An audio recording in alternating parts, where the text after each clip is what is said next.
सबसे अनुभवी field operatives में से एक थे। 1999 इस्लामाबाद, पाकिस्तान की राजधानी। रात के 11 बज रहे थे। शहर की गलियां सुनसान थीं, ठंडी हवा चल रही थी। दूर कहीं एक मस्जिद से अजान की आवाज आ रही थी और एक संकरी गली के कोने में एक चाय की दुकान थी। दुकान पर एक आदमी बैठा था, साधारण कपड़े, उर्दू अखबार हाथ में, चेहरे पर हल्की दाढ़ी, देखने में बिल्कुल एक आम पाकिस्तानी नागरिक। लेकिन वो पाकिस्तानी नहीं था। उसका असली नाम अजित डोभाल था और वो भारत का सबसे खतरनाक जासूस था। डोभाल उस वक्त रॉ के सबसे अनुभवी फील्ड ऑपरेटिव्स में से एक थे। उन्होंने अपनी जिंदगी के 7 साल पाकिस्तान में बिताए थे। अलग नाम, अलग पहचान, अलग जिंदगी। इस्लामाबाद की हर गली उन्हें याद थी, हर चेहरा पहचाना था, हर लहजा उनका अपना था। लेकिन इस बार वो सिर्फ ऑब्जर्व करने नहीं आए थे। इस बार मिशन कुछ और था। कारगिल की जंग कुछ महीने पहले खत्म हुई थी। हजारों जवान शहीद हो चुके थे। सरहद पर खून अभी सूखा नहीं था और दिल्ली में रॉ के एक बंद कमरे में एक ऐसी जानकारी आई थी जिसने सबको हिला दिया था। पाकिस्तान के अंदर इसी का एक नेटवर्क काम कर रहा था। यह नेटवर्क भारत के खिलाफ अगले बड़े हमले की प्लानिंग कर रहा था। टारगेट्स तय हो चुके थे, फंडिंग आ चुकी थी और ऑपरेटिव्स भारत के अंदर पहले से मौजूद थे। बस एक कमांड का इंतजार था। दिल्ली में डोभाल के सामने एक नक्शा था। उन्होंने उस पर उंगली रखी, इस्लामाबाद के एक इलाके पर। यहीं से यह नेटवर्क ऑपरेट कर रहा है और इसे तोड़ना होगा अंदर से। मिशन का नाम रखा गया धुरंधर। यह कोई साधारण मिशन नहीं था। इसमें कोई आर्मी नहीं थी, कोई एयर स्ट्राइक नहीं थी, कोई डिप्लोमेटिक प्रेशर नहीं था। सिर्फ एक इंसान था, अकेला, पाकिस्तान की धरती पर, दुश्मन के बीच। और वो इंसान खुद डोभाल थे। रॉ के अधिकारियों ने जब यह सुना तो एक पल के लिए कमरे में सन्नाटा छा गया। सर, यह बहुत ज्यादा रिस्क है। अगर पकड़े गए तो कोई बैकअप नहीं होगा। इसी को जरा भी शक हुआ तो डोभाल ने उन्हें बीच में रोका। मैं 7 साल वहां रह चुका हूं, मुझे पता है कि कैसे रहना है और यह मिशन सिर्फ मैं कर सकता हूं। कोई जवाब नहीं था क्योंकि वो सच बोल रहे थे। तैयारी शुरू हुई। डोभाल को एक नई पहचान दी गई, एक पाकिस्तानी नागरिक की। नया नाम, नया शहर, नया इतिहास जो कभी था ही नहीं। उनके डॉक्यूमेंट्स तैयार किए गए, उनकी कवर स्टोरी हर एंगल से वाटर टाइट बनाई गई और सबसे जरूरी उन्हें याद दिलाया गया, एक भी गलती और मौत तय है। आईएसआई दुनिया की सबसे खतरनाक इंटेलिजेंस एजेंसीज में से एक है। उनके इन्फॉर्मर्स हर जगह हैं, हर गली में, हर चाय की दुकान पर, हर मॉस्क में। एक अजनबी चेहरा, एक अजीब लहजा, एक गलत जवाब, बस इतना काफी था। जिस रात डोभाल ने भारत की सीमा पार की, उस रात दिल्ली में उनके दफ्तर में सिर्फ 2 लोग जागते रहे। कोई कम्युनिकेशन नहीं था, कोई सिग्नल नहीं था, कोई गारंटी नहीं थी।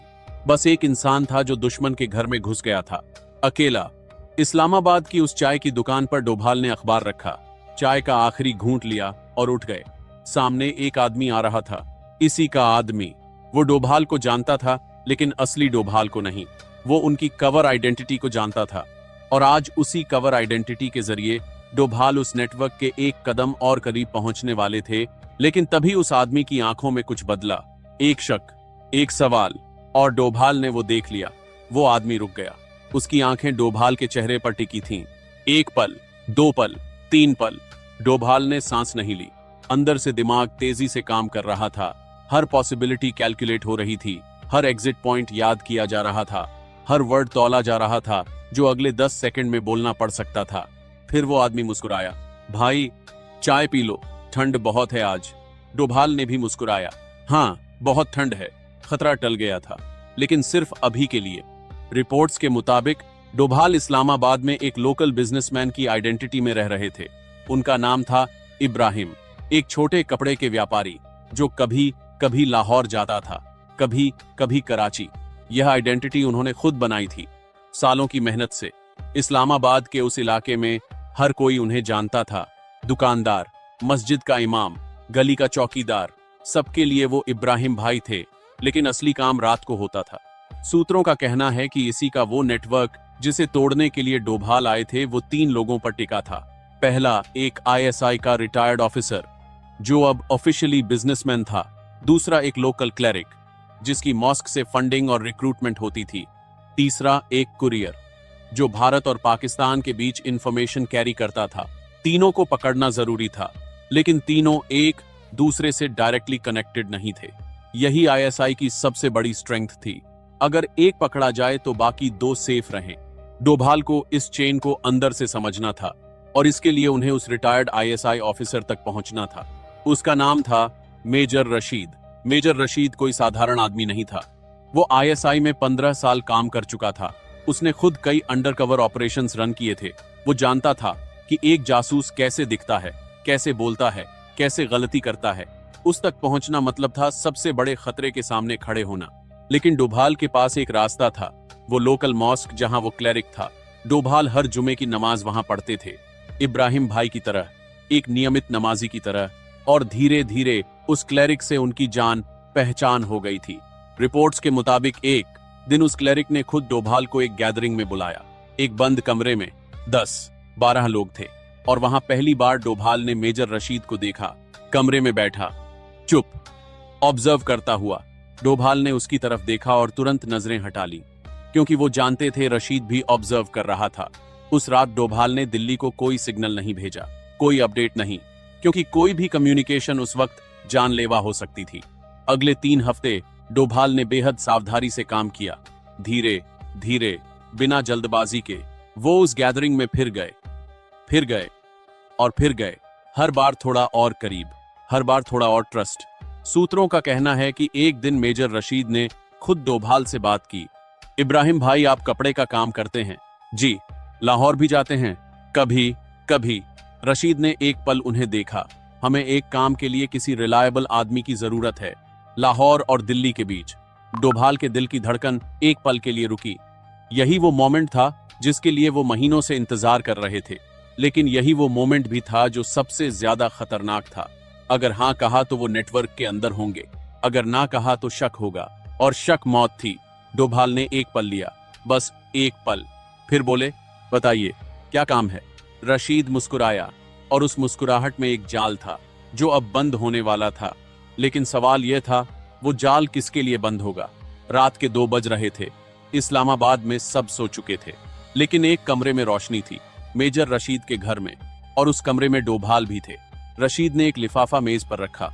यह लाहौर पहुंचाना है, एक पते पर, किसी को कुछ नहीं बताना। डोभाल ने लिफाफा उठाया, हाथ बिल्कुल स्थिर थे, अंदर से दिमाग तेजी से काम कर रहा था। यह लिफाफा वो सबूत था जिसकी दिल्ली को जरूरत थी। इसमें वो इंफॉर्मेशन थी जो उस पूरे नेटवर्क को एक्सपोज कर सकती थी। लेकिन इसे लाहौर नहीं पहुंचाना था, इसे दिल्ली पहुंचाना था। ठीक है, रशीद ने उनकी आंखों में देखा एक लंबा पल, फिर बोला, इब्राहिम भाई, आप पर भरोसा है। डोभाल ने सिर हिलाया और कमरे से बाहर निकल गए। रिपोर्ट्स के मुताबिक उस रात डोभाल ने पहली बार दिल्ली को सिग्नल भेजा। एक कोडेड मैसेज, बेहद छोटा, बस 3 शब्द, पैकेज इन हैंड। दिल्ली में उस रात 2 लोग जागते रहे थे। जब वो मैसेज आया तो एक ने दूसरे की तरफ देखा, कोई शब्द नहीं बोला, बस एक लंबी सांस ली। लेकिन मिशन अभी खत्म नहीं हुआ था। सबसे मुश्किल हिस्सा अभी बाकी था, पाकिस्तान से बाहर निकलना। सूत्रों का कहना है कि अगले 24 घंटे डोभाल की जिंदगी के सबसे खतरनाक 24 घंटे थे, क्योंकि रशीद ने एक काम और किया था। उसने उसी रात अपने एक आदमी को इब्राहिम के पीछे लगाया था, बस एक एहतियात के तौर पर। इसी के पुराने तरीके, नया आदमी, नई जिम्मेदारी, एक बार जांच जरूर होती है। डोभाल को पता था, उन्होंने देखा था एक चेहरा जो सुबह से उनके पीछे था, बाजार में, मस्जिद में, गली में, वही चेहरा। डोभाल ने रास्ता बदला, एक गली से दूसरी गली, एक दुकान में घुसे, दूसरे दरवाजे से निकले। 1 घंटे की मशक्कत के बाद वो चेहरा गायब हो गया था। लेकिन अब वक्त नहीं था। लाहौर की बस 3 घंटे में थी, और लाहौर से आगे का रास्ता।